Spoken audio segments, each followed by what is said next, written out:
బయటికి తీసుకొని వచ్చారు.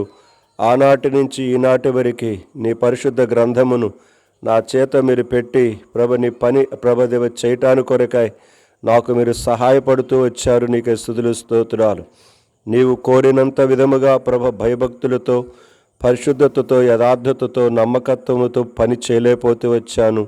ఈ విషయంలో నన్ను క్షమించండి, సహాయం చేయండి. మరి సమయాన్ని దీవెనకరంగా ఉంచండి. మరొక్కసారి దేవ సంఖ్యను బట్టి యేసమ్మను జ్ఞాపకం చేసుకుంటున్నాను. వారికి ఇచ్చిన కుమారుడు వంశీని బట్టి, అలాగనే తన భార్యగా తనకిచ్చిన సతీమణి హేరాను బట్టి నీకే స్తుతులు స్తోత్రాలు. తనకిచ్చినట్టు నీ యొక్క రెండవ కాన్పులో ఇచ్చిన ఆ బాబును బట్టి నీకే స్తుతులు స్తోత్రాలు చెల్లించుకుంటున్నాను. రేపు ఉదయం వారి తిరిగి ప్రయాణమై వారికి నీ యొక్క ఉద్యోగం చేసే స్థలాలకు వెళ్ళాలి. రాత్రి దేవ ఆశించిన విధముగా ఈ కూడిక కలిగి ఉండటానికి కొరకే రాగలిగిన వారిని బట్టి నీకే స్తుతులు స్తోత్రాలు. కొంతమందికి తెలియదు, అయినప్పటికీ నీ శబ్దయంత్రం ద్వారా విని త్వరపడి పరిగెట్టి రావడానికి సహాయం చేస్తురండి. ఎవరు నిర్లక్ష్యముగా అలక్ష్యముగా ఉంటున్నారో వారి కొరకు కూడా ప్రార్థన చేసుకుంటున్నాను. సహాయం ఇచ్చేయండి. ఆ తదుపరి అన్నము నాకిచ్చే విషయంలో కానీ, పేరు నామకరణం చేసే విషయంలో అన్నిటిలో కూడా నీ యొక్క సమృద్ధిని, నీ సహాయాన్ని కోరుకుంటుండగా బలహీనుడైన నన్ను ప్రభుదేవ నీ బిడ్డల యొక్క ప్రార్థన మీద ఆధారపడి ప్రభుదేవ నేను ఉంటూ ఉండగా నన్ను నేను తగ్గించుకుంటూ నీకు అప్పగిస్తూ ప్రభువును నా రక్షకుడనైన యేసుక్రీస్తు ప్రభువారి యొక్క శక్తి కలిగిన ఔన్నత్య నామమున వందనములు చెల్లించి ప్రార్థిస్తున్నాము తండ్రి, ఆమేన్. ఓ అమ్మలక్కలారా, ఏం దాని నుంచి గొడవ మీదే దెబ్బలు పడతాయి. కాము కూర్చోండి, సరేనా? లేదా పడుకోండి, అక్కడ మాట్లాడద్దు.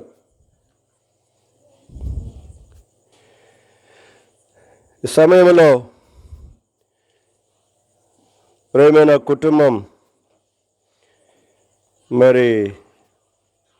మా సంగయ్య అన్న అలాగనే యేసమ్మ అక్కను ప్రేమించి ఇచ్చిన కుమారుడు వంశీ, అలాగనే వంశీ జీవితంలో తనకిచ్చిన తన భార్యగా సతీమణిగా ఇచ్చిన హేన, వారిరువురి యొక్క దాంపత్య జీవితంలో రెండవ కాన్పులో ఇచ్చినట్టు యొక్క బాబును బట్టి, అలాగనే దేవుడు గర్భవతి అయిన దగ్గర నుంచి ఇంతవరకును కూడా తల్లిని బిడ్డను క్షేమముగా ఉంచిన హేతువును బట్టి కృతజ్ఞతగా ఈ యొక్క కూడిక మనము కలిగి ఉన్నాం.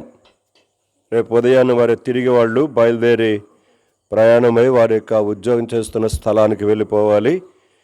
కనుక వారు ఎక్కడ ఉన్నా దేవునిలో ఉండాలనేది మా ఆశ. దేవుని రాకడ వచ్చినప్పుడు కనుగట్ని ఇక్కడ మేము ఆ మధ్యాకాశంలో కలుసుకుంటే వారు అక్కడ నుంచి మధ్యాకాశంలో కలుసుకోవాలి. మనమందరము కలిసి మధ్యాకాశములో యేసయ్య సిద్ధపరుచుచున్న 7 ఏండ్ల పెండ్లి విందులో మనమందరము పాలు పొందాలి. సో దేవుని సన్నిధిలో ఆ యొక్క గొప్ప నిరీక్షణతోనే మనము ముందుకు కొనసాగుతున్నాం. లోకస్తులకు ఈ భూమి మీద వరకే నిరీక్షణ, కానీ మనకు ఈ లోకమును విడిచిపెట్టిన తర్వాత ఇంకా మన జీవితములో నిత్యత్వం ఉన్నది అనే యొక్క నిరీక్షణ. అదే 1 కొరింథీ 15 అధ్యాయము వచనము 19వ వచనం చదువుతున్నాను నేను. 1 కొరింథీ 15:19. ఈ జీవిత కాలము మట్టుకే మనము క్రీస్తునందు నిరీక్షణ గలవారమైన ఎడల మనుషులందరికంటే దౌర్భాగ్యులమై ఉందుము. గమనించాలి, చాలా క్లియర్గా అపోస్తలుడైన పౌలు మాట్లాడుతున్నాడు. ఈ జీవిత కాలము మట్టుకే మనము క్రీస్తునందు నిరీక్షణ గలవారమైన ఎడల. లోకస్తులకు ఈ జీవిత కాలము మట్టుకే నిరీక్షణ. చనిపోయిన తర్వాత ఎక్కడికి వెళతామో వారికి ఇదిమిద్దంగా తెలియదు. కొంతమంది మోక్షానికి వెళ్తామని, కొంతమంది భయంకరమైన యొక్క నరకానికి వెళ్తామని చెప్తారు, మంచిదే. కొంతమందికి నరకము లేదు, పరలోకము లేదు, మోక్షము లేదని వాదించే వాళ్ళు ఉన్నారు. ఈనాడు ప్రపంచంలో అనేక రకరకాల ప్రజలు మనము చూస్తూ ఉంటాం. ఎందుకంటే వారి కొనట్ల యొక్క ఆ పరిస్థితులను బట్టి వారు ఆ విధంగా మాట్లాడుతూ ఉంటారు.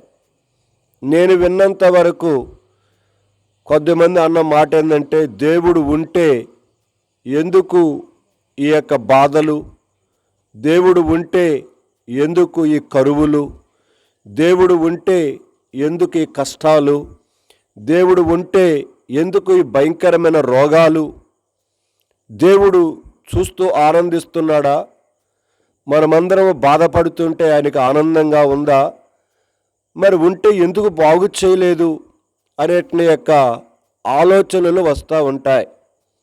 సహజం. మానవుడు తన జీవితంలో ఉన్న తన యొక్క బాధను బట్టి, ఆ బాధలో నుండి తను బయటికి రాలేని యొక్క కారణాన్ని బట్టి నెలల తరబడి, సంవత్సరాల తరబడి తన జీవితంలో ఆ కన్నీటి వేదనలో వెళుతున్న కారణాన్ని బట్టి ఆ విధంగా మాట్లాడటము తప్పేమీ కాదు. ఎందుకంటే తనకు తెలిసింది అంతవరకే.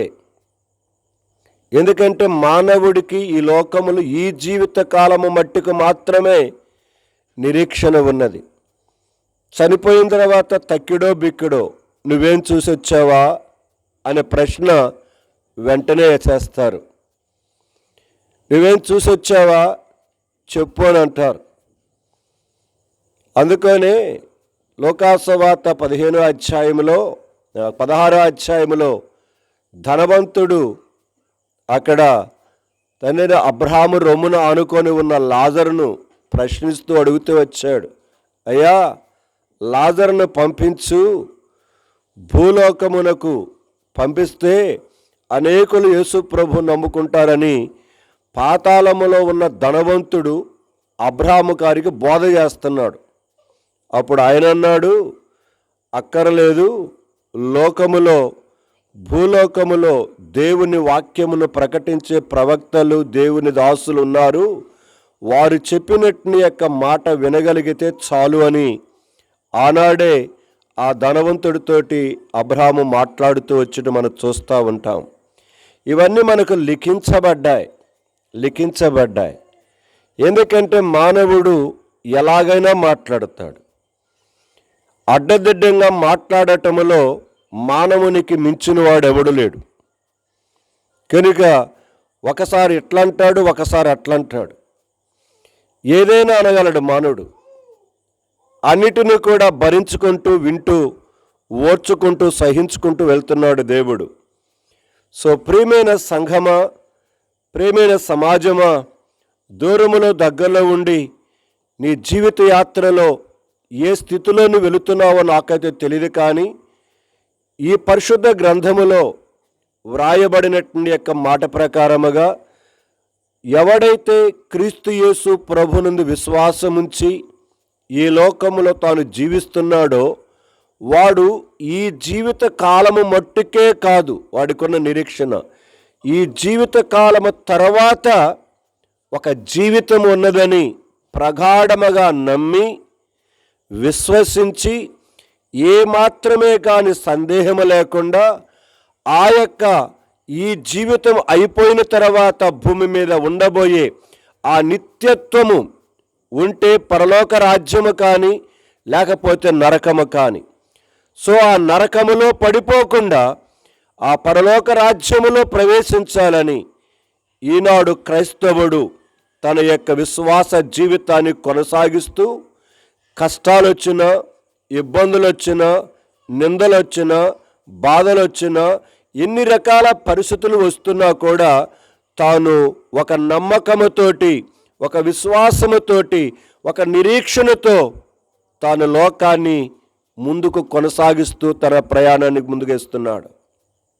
కారణం ఏంటంటే ఈ లోకములో నేను ఎన్ని బాధలు పడినా ఒకరోజు నాకు వీటన్నిటి నుంచి నాకు విముక్తి ఉన్నది, ఈ కష్టాల నుంచి నాకు విముక్తి ఉన్నది, ఈ బాధల నుంచి నాకు విముక్తి ఉన్నది అని ఒక పట్టుదలతోటి, ఒక నిరీక్షణతోటి మేము జీవిస్తున్నాం. కాబట్టి మా ఆశ అదే, మా నిరీక్షణ అదే, మా యొక్క విశ్వాసం అదే. ఈ రాత్రి ఒకవేళ అలాంటి యొక్క విశ్వాసములో నువ్వు రాకపోతే, ఈ రాత్రి నువ్వు రావాలనని మీ మీద బలవంతంగా మేము రుద్దట్లేదు. ఎందుకంటే ప్రతి ఒక్కరికి దేవుడు సంపూర్ణమైన స్వేచ్ఛ ఇచ్చాడు. నీ ఇష్టం, అంగీకరిస్తే అంగీకరించవచ్చు, తృణీకరిస్తే తృణీకరించవచ్చు. యేసు ప్రభు నిన్ను బలవంతమేమి చేయలా. ప్రయాసపడి భారమును మోసుకొనుచున్న సమస్తమైన వాళ్ళారా నా యొద్దకు రండి, నేను మీకు విశ్రాంతినిస్తానని ఆ యేసు ప్రభు వారు తెలియచేస్తుంటున్నాడు. సో నమ్ముతావో నమ్మవో అది నీ ఇష్టం. కానీ ఒకటి మాత్రం వాస్తవం, నీవు చూడనంత మాత్రాన, దానిని విననంత మాత్రాన, నీకు దానిని గురించిన గ్రహింపు లేనంత మాత్రాన దేవుడు ఉన్నది తథ్యం, నరకము ఉన్నది తథ్యం, పరలోక రాజ్యము ఉన్నది వాస్తవం. దీనిలో ఎట్టి సందేహమే లేదు. కనబడనివి ఎన్నో మనము నమ్ముతూ వెళుతున్నాం, కనబడని వాటిని ఎన్నిటినో విశ్వసిస్తూ వెళుతూ ఉన్నాం. కానీ సృష్టికర్తని దేవుడిని నమ్మటానికి ఎన్ని రకాలుగా అనుమానాలు, మనకి ఎన్ని రకాల సందేహాలు. పర్వాలేదు, నీ సందేహములన్నిటికీ, నీ అనుమానములన్నిటికీ కూడా జవాబే ఈ పరిశుద్ధ గ్రంథం. ఆ పరిశుద్ధుడైన దేవుడే.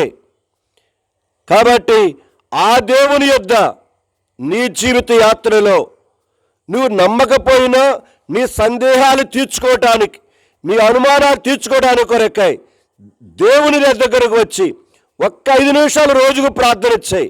నువ్వేం చేయాల్సిన పనిలే, బైబిల్ చదవాల్సిన పనిలే, నువ్వు చర్చికి రావాల్సిన పనిలే, నువ్వు ఏమి చేయాల్సిన పనిలే.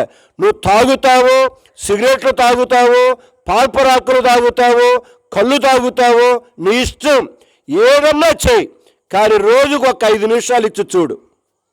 ఎవరవు నీవు? ఉండావా? ఉంటే నీవు ఎవరు? ప్రార్థన చేయి ఒక 5 నిమిషాలు రోజుకి. కనుక ఒక 5 నిమిషాలు, ఒక నెల 2 నెలలు ప్రార్థన చేయి చాలా, అంతకంటే కేవక్కర్లా. ఆ దేవుడు నోరు కలిగిన వాడు, జీవము కలిగిన వాడు, ఆయన నిత్య జీవము కలిగిన వాడు. ఆయన మాట్లాడుతాడు. అవును, దేవుని సన్నిధిలో ఆయన మాట్లాడేవాడు. ఈరోజు ఒక తల్లి ఫోన్ చేసి తన బిడ్డను గురించి మాట్లాడుతూ వచ్చింది. ఆ బిడ్డకి చిన్నతనము నుంచి దేవుని గురించి చెప్తూ వచ్చి, తాను స్కూల్కి వెళ్ళిన తర్వాత తన క్లాస్మేట్ అనేటువంటి పాపకు కూడా యేసు ప్రభు నమ్ముకవే అని చెప్పిందంట. కనుక చిన్న బుడ్డమ్మాయి, కనుక ఎలిమెంటరీ స్కూల్ అమ్మాయి చెప్పిందంట. కనుక నమ్ముకుంటే కనుక నాకు సహాయం చేస్తాడా అని అందంట. ఓ తప్పగా సహాయం చేస్తాడు అని అంటుందంట. కనుక ఆ అమ్మాయి ఆశ ఏంటంటే, వాళ్ళ అమ్మ అంట ఫస్ట్ కానీ సెకండ్ కానీ రావాలంట, లేకపోతే కొడద్దంట వాళ్ళ అమ్మ. కాబట్టి నాకు ఫస్ట్ రావట్లేదు, సెకండ్ రావట్లేదు, నాకు 5వ ర్యాంకు, 4వ ర్యాంకు, 6వ ర్యాంకు వస్తుంది. కనుక నువ్వు సహాయం చేస్తే మీ దేవుడు సహాయం చేస్తాడు. ఓ మా దేవుడు సహాయం చేస్తాడని చెప్పిందంట. కనుక ఈ చిన్న అమాయకమైన తల్లి ఆ అమ్మాయి కోసం ప్రార్థన చేసిందంట. ఇంటికి వచ్చి వాళ్ళ అమ్మ కూడా చెప్పిందంట, ప్రార్థన చేయమ్మా అని. ఇంకేముంది, ఆ యొక్క పరీక్ష పెడితే సెకండ్ ర్యాంక్ వచ్చిందంట. కథ కాదు, ఈరోజు నేను విన్నది. ఆ తల్లి చెబుతూ ఉంది, చిన్న పాప కళాసులో ఉన్నటువంటి యొక్క మరొక పాపకు చెబుతూ వచ్చింది దేవుని సువార్త. ఆ పాప చిన్న వయసులో యేసు ప్రభును ప్రార్థన చేసుకుందంట. తర్వాత అందంట, మా అమ్మాలు కొడతారేమోనంటే, అట్ట కాదే, నువ్వేం చేస్తావంటే నువ్వు రూమ్లోకి వెళ్ళి ఏం చెయ్యి, కనుక రహస్యంగా, కనుక ఎవ్వరు చూడకుండా, కనుక నువ్వు రూమ్లో చదువుకుంటావు కదా, ఆ రూమ్లోకి వెళ్ళి ఏం చెయ్యి, మూలకి వెళ్ళి ప్రార్థన చేసుకోని చెప్పిందంట. ఇది ఈవిడు ఎంత తెలివిగలింది ఇది. కనుక వాళ్ళ అమ్మాలు అంటారని మూలకెళ్ళి చేసుకుందంట. అది కనుక ఈ బుడత దాన్ని చెప్పడం, అది చేయటం, కనుక 2వ ర్యాంక్ వచ్చిందంట. అలాగే మెల్లిమెల్లిగా కనుక ఆ చిన్న బిడ్డ విశ్వాసంలో ఎదుగుతూ వచ్చిందంట. ప్రియమైన సంగమ, ఎవరికైనా పక్కన వాళ్ళకి ఎప్పుడైనా చెప్పావా నీ దేవుని గురించి? మన బతుకులే సరిలావయ్యే, కానీ మనమేం చెబుతాం చెప్పండి? ఒక చిన్న పాప పక్కన యొక్క పాపకి కనుక యేసు ప్రభుని గురించి పరిచయం చేసింది. కనుక తద్వారా దేవుడు 1-2 కార్యాలు జరిగించేదానికి ఆ చిన్నవారికి విశ్వాసం పెరిగింది. సంఘమా, మన జీవితంలో మనం ఎలాగున్నాం, మన పిల్లలు మనం ఎలా పెంచుతున్నాం? చిన్నతనము నుంచి బిడ్డలకు కనుక అందుకని అన్నాడు, నా తల్లి యొద్ద నేను స్తన్యపానము చేయుచు ఉండగా. కీర్తనలు 22, కీర్తనలు 22 చదువుకుందాం. వచనం కానీ 9వ వచనం చదువుదాం. గర్భము నుండి నన్ను తీసిన వాడవి నీవే కదా, నేను నా తల్లి యొద్ద స్తన్యపానము చేయుచుండగా నీవే కదా నాకు నమ్మిక. నువ్వు సినిమా చూస్తూ మీ అమ్మాయికి పాలు ఇస్తుంటే సినిమాలు అర్పకి ఇంకేం అబ్బుతాయి? కెరగట్టింది యొక్క నువ్వు సీరియల్ చూస్తా కనుక మీ అమ్మాయి పాలిస్తూ ఉంటే కనుక చూస్తూ ఉంటే వాడు సీరియల్ వినేవాడు. కనుక నీ బతుకులోనే మార్పు లేదు. నీ పిల్లలకు నువ్వేం చెబుతావు? తగలబెట్టండి నీ ఇంట్లో టీవీలనే తగలబెట్టు. నీ పిల్లలు బాగుపడతారు, నీ కుటుంబం బాగుపడుతుంది, నీ కూతురు బాగుపడతారు, నీ కొడుకు బాగుపడతారు.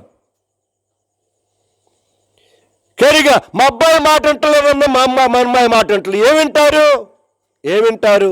నువ్వు చేసే ఎదవ పనులన్నీ చేస్తుంటవి, నువ్వు చేసే దరిద్ర పనులన్నీ చేస్తుంటవి. ఏమింటారు మాట?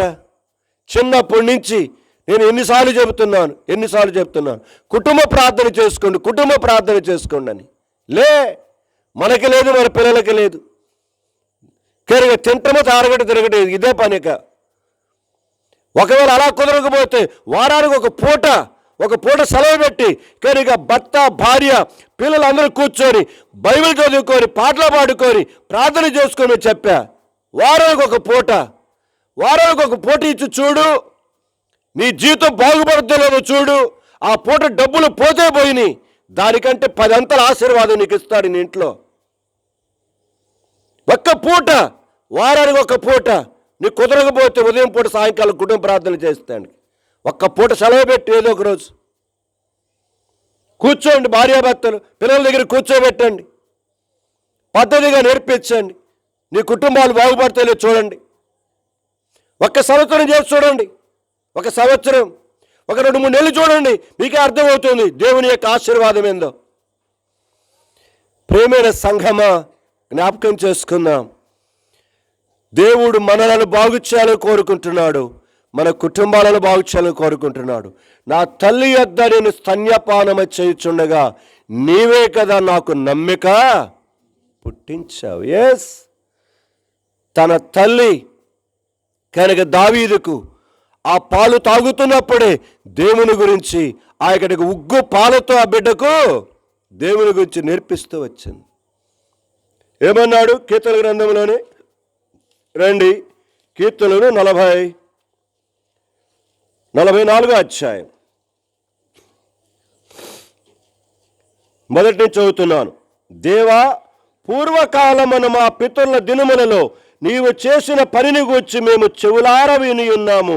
మా పితరులు దానిని మాకేం చేశారు? నీ పిల్లలకు నువ్వు చెబుతున్నావా నీ దేవుని గొప్పతనాన్ని గురించి? మా పితరులు మాకు వాటిని వివరించారు. మాట్లాడుతున్నారు కోరహ ఇక్కడ. కూర్చోబెట్టుకొని ఎప్పుడన్నా బైబిల్లో ఉన్న యేసు ప్రభుని గురించి కానీ, బైబిల్లో ఉన్న ఆది కాడి ప్రకటన గ్రంథంలో నుంచి ఉన్న కానీ ఎప్పుడన్నా వారి జీవితంలో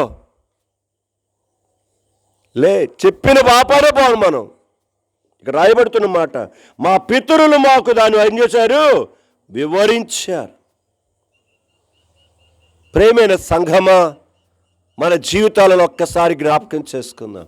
మనం చూస్తూ వచ్చాం ఒక వచనం 78వ అధ్యాయం కీర్తన గ్రంథంలో. నేను ఆదివారం చూస్తూ వచ్చినాం ఆ మాట చూడండి. కీర్తన 78 4వ వచనం నుంచి చదువుతున్నాను, నేను గమనించాలి.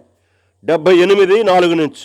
యెహోవా స్తోత్రార్హ క్రియలను, ఆయన బలమును, ఆయన చేసిన ఆశ్చర్య కార్యములను దాచకుండా వాటిని వారి పిల్లలకు మేము చెప్పేదాము. తీర్మానం చేసుకున్నారు వాళ్ళు అక్కడ. వాటిని మేము మా పిల్లలకు చెప్పేదాము. ఏ తీర్మానం చేస్తున్నావు? ఏం తినాలో, ఏం తినకూడదు, కనుక తుమ్మితే ఏం చేయాలో, కక్కితే ఏం చేయాలో, చెవులకి ఏం కుట్టించాలో, మెల్లకి ఏమి ఇచ్చాలో, కాళ్ళకేం గజ్జరయ్యాలో, ఈ బతుకు నేర్పిస్తున్నావు. దరిద్రం బతుకంతా. మరి బిడ్డలు నాశనం కాక ఏం చేస్తారు? మరి అరే ఏమి నేర్పించాలో వాక్యాలు చెప్తే నువ్వేం నేర్పిస్తున్నావు పిల్లలకి? వాళ్ళేమి కుట్టించమని చెప్పారు, చెవులకని పొడవు కెరిగా రంధ్రం చేసి గుట్టించమని చెప్పారు, ముక్కులు పొడవమని చెప్పారా? కెరిగా నువ్వు తీసుకెళ్ళిపోయి పుట్టిస్తున్నావు అక్కడ మొత్తం అంతా తగలబెట్టి కూర్చోబెట్టి ఎప్పుడన్నా వారికి వాక్యం చెప్పావా? కూర్చోబెట్టి నీకు చెప్తున్నాడు ఇక్కడ. కనుక వాటిని వారి పిల్లలకు మేము రాగల తరములలో పుట్టబో పిల్లలు దానిని ఎరుగునట్లు, గమనించాల పదాలు, రాబో తరములలో వారు వారి పిల్లలు దానిని ఎరుగునట్లునంట. సంఘమా, ఈరోజు పిల్లల కంఠం కాదు కనుక ఆ గాడిద గంటది నువ్వు గంటనే తేడా ఏముంది? ఏమి తేడాలే, అవి పెరుగుతున్నావు, నువ్వు పిల్లలు పెరుగుతున్నారు కనుక వాళ్ళు తిరుగుతున్నారు, నువ్వు తిరుగుతున్నావు కనుక ఆ పిల్లలు పెరుగుతారు, ఈ పిల్లలు పెరుగుతున్నాయి, తేడా ఏమీలే. అందుకని గతంలో అనేవాళ్ళు పందిరాల కన్నా 10 మంది పిల్లలు అని అనేవాళ్ళు. నా చిన్నతనం నిన్నేవాడిని మాట. కనుక ఒక్కడికి ఏం చేయలేదు, నువ్వు కనిపడేసా పందిలాగానే అనేవాళ్ళు. నేను కన్నందుకు మిమ్మల్ని తిట్టట్లా, కనిన తర్వాత బిడ్డ విషయంలో ఎంత శ్రద్ధ తీసుకుంటున్నావు? పుట్టినరోజు కేకులు తీసుకొస్తానికి మాత్రం శ్రద్ధ ఉంది నీకు, పుట్టినరోజుకి డ్రెస్సు తీసుకోవడానికి శ్రద్ధ ఉంది. మొన్న ఆదివారం పూట ఒక అక్క ప్రార్థన చేసుకోవడానికి వచ్చింది. నేను అడిగా, నేను శనివారం రాలేదన్నా అంటే అక్క ఏముందో తెలుసా, పిల్లవాడి గట్ట బట్టలు కొనుక్కోవటానికి పోయి వచ్చిందట, మీటింగ్ టైంకి రాలేపోయిందట. నేను అన్నాను, మీటింగ్ గొప్ప పెద్దదా నీకోటి, నీ పిల్లాడికి బట్టలు గొప్పవి అన్నా. శనివారం ఎవరు కొడికి రాకుండా పిల్లాడికి బట్టలు కొనడానికి పోయిందంట అక్క, తెల్లారిపోయి పుట్టినరోజు అని. అంటే పుట్టినరోజు కంటే నీకు మందిరము తీసిపోయింది నీకు.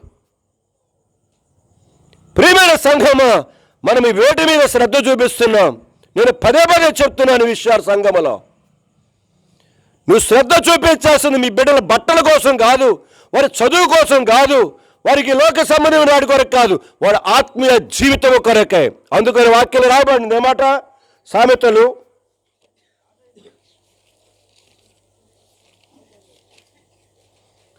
22వ అధ్యాయం 6వ వచనం, బాలుడు నడువవలసిన త్రోవను వానికి నేర్పుము. ఏ నేర్పిస్తున్నావు చెప్పు, నేను అడుగుతున్నాను నిన్ను. నడువవలసిన త్రోవ నేర్పిస్తున్నావా? ఇది నేర్పించు. మనం ఇక్కడ కూర్చున్న తండ్రులందరికీ చెబుతున్నాను, పిల్లలకు కనిపడటం కాదు, కనిన తర్వాత వారికి ఏమి నేర్పిస్తున్నాం? ఇందా చదువుకున్నాం, మేము మా పిల్లలకు వాటిని తెలియపదాము, చెప్పేదామని తీర్మానం చేస్తున్నారు. ఇక్కడ చూడండి, పదాలు అంత చక్కగా ఉన్నాయి. ఇక రాయబడిన మాట, కనుక బాలుడు నడువ వేసిన త్రోవను వారికి నేర్పు. నువ్వు నేర్పించాల్సింది కనుక బంగారం ఎట్లా పెట్టుకోవాలో, గజ్జలు ఎట్లా పెట్టుకోవాలో, ఏ బుట్టలో పెట్టుకోవాలో, ఏ డ్రెస్సులు వేసుకో, ఇది కాదు నేర్పించాల్సింది. నువ్వు నేర్పించాల్సింది వాక్యం మనకుంటే కదా పద్ధతి మన పిల్లలు నేర్పించడానికి. ప్రేమైన సంఘమా, జ్ఞాపకం చేస్తూ నేను హేనాకు వంశీ కదే చెప్పేది. కనుక ఇచ్చిన కూతురు కానీ కొడుకుని కానీ కనుక ఇచ్చిన తర్వాత సంతోషంతో ఆనందంతో ఉప్పొంగిపోవడం మంచిదే. అయితే ఇచ్చిన ఆ బిడ్డలను నువ్వు ఎలాగ పెంచబోతున్నావు, ఎలాగ పెంచి దేవుడికి అప్పగించబోతున్నావు? గర్భఫలము ఆయన ఇచ్చే బహుమానం, కుమారులు ఆయన అనుగ్రహించే స్వాస్యం. బహుమానముగా స్వాస్యంగా ఇచ్చాడు దేవుడు. ఎంతమంది తల్లులు పిల్లలు లేక ఏడుస్తున్నారు జాగలమూడి పనిలో. కానీ మీ యొక్క వైవాహిక జీవితంలో వివాహమైన వెంటనే దేవుడు గర్భము ధరించడం, పిల్లలకు ఇవ్వటం, ఒకరికి ఇద్దరు ఇవ్వడం జరుగుతూ ఉన్నది. ఎంత కృతజ్ఞతలు కలిగి ఉండాలి మీరు, ఎంత కృతజ్ఞులై ఉండాలి. ప్రేమైన సంఘమా, బిడ్డలను చూసుకొని మురిసిపోవటమే ఉంది కానీ బిడ్డలకు నేర్పించవలసినవి నేర్పించట్లేదు. అందుకని ఈనాడు చూస్తున్నాం పిల్లల పరిస్థితి జాగర్లమూడిలో. కనుక కొంచెం వయసు వస్తే వారి ఇష్టానుసారమైన జీవితంలో వెళ్ళిపోతున్నారు. పసిపిల్లలుగా ఉన్న తల్లులకు తండ్రులకు నేను ఇప్పటికైనా చెప్తున్నాను, మీకు ఇప్పటి నుంచైనా మీరు జాగ్రత్త పడండి. ఇప్పటి నుంచైనా జాగ్రత్త పడండి. మీరు ఎప్పుడైతే దేవుని వాక్యములని బిళ్ళలను పెంచుతావో వారు ఎక్కడికి వెళ్ళినా కూడా దేవుని కొరకే అద్భుతంగా జీవిస్తారు. నువ్వు భయపడవలసిన పనేలే.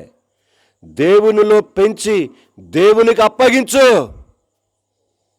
నీ బిడ్డల మీద ఎన్ని రకాల ప్రభావములు వచ్చినప్పటికీ పడిపోతూ ఉన్న వాటి నుంచి తట్టుకోవడానికి కొరకై దేవుడే వారికి తన శక్తిని అనుగ్రహిస్తాడు. నువ్వేమి చేయాల్సిన పనిలే. చిన్నతనము నుంచి పెంచు. దైవక్రమములో దేవుని వాక్యములో పెంచు.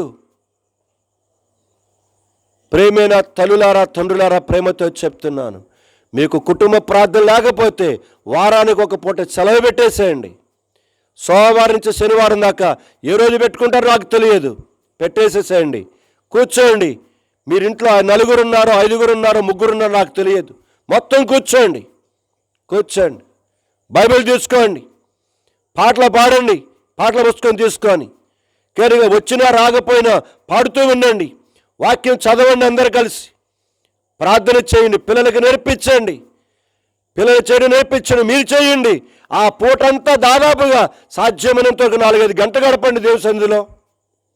మీ కుటుంబాలు ఎలాగుంటాయో చూడండి ఒకసారి. ఒక 2-3 నెలలు చేసి చూడండి చాలు.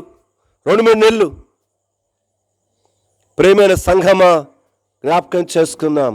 నా తల్లి వద్ద నేను స్తన్యపానము చేయుచుండగా నీవే నాకు నమ్మిక పుట్టించావు. మా పిల్లలకు వాటిని చాటి చెప్పేదము అని వారు తీర్మానం చేసుకున్నారు. నేర్పుము అని దేవుడు మాట్లాడుతున్నాడు. ఎఫెసు రాసిన పత్రిక 6వ అధ్యాయంలో ఏమన్నాడు? ఎఫెసు రాసిన పత్రిక 6వ అధ్యాయం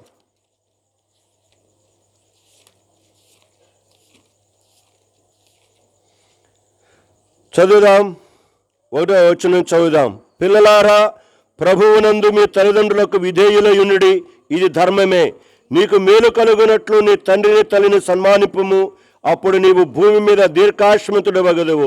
ఇది వాగ్దానముతో కూడిన ఆజ్ఞల మొదటిది. తండ్రులారా, ఇక్కడ గమనించాలి. ఇక్కడి నుంచి తల్లిదండ్రులకు చెప్తున్నా, తండ్రులారా మీ పిల్లలకు కోపము రేక ప్రభు యొక్క శిక్షలోను ప్రభు యొక్క బోధలోను వారిని, చూసారా అలాంటి మాట్లాడాలి, నేర్పుడి, పెంచుడి, బోధించుడి. పదాలు గమనించాలి. పదాలు వారికి నేర్పించాల్సింది కలెక్టర్ విద్య కాదు, ఐఐటి విద్య కాదు, సివిల్స్ కాదు నేర్పించాల్సింది. ఇవన్నీ సెకండరీ. మొట్టమొదటిగా నీ పిల్లలకు నేర్పించాల్సింది దేవుని యొక్క వాక్య క్రమం. బోధించవలసినది, శిక్షించవలసినది ప్రభు యొక్క శిక్షలోను కనుక ప్రభు యొక్క బోధనను వారు ఏం చేయాలట? పెంచాలి. బిడ్డలను ఆయా సమయాల్లో బెత్తము వాడి కొట్టి శిక్షించాలి తప్పనిసరిగా. సామెతలు గ్రంథం, సామెతలు 23వ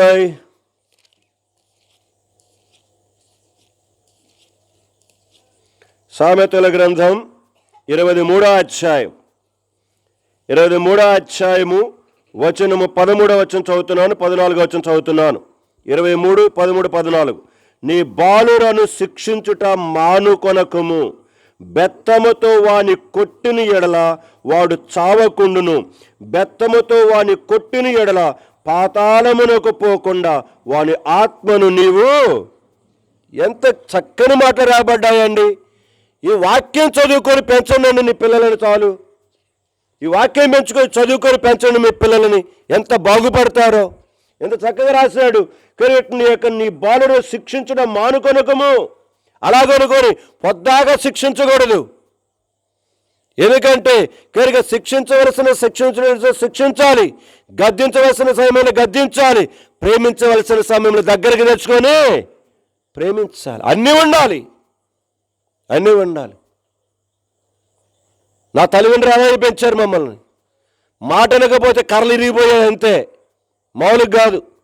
కనుక స్తంభాన్ని కట్టేసి కొట్టేది మా అమ్మ అయితే, మామూలుగా కాదు. పనే కనుక ప్రేమే, తిండే ఏది తక్కువ చేయదు మా అమ్మ. కరిగా అన్ని రకాలుగా వంటలు వండి పెట్టేది, బయటికి పోయేది పనేది కాదు. కరిగా అదే సమయంలో మాట ఎరగబోతే కొట్టేది మళ్ళీ. ప్రియమైన భయం ఉండేది.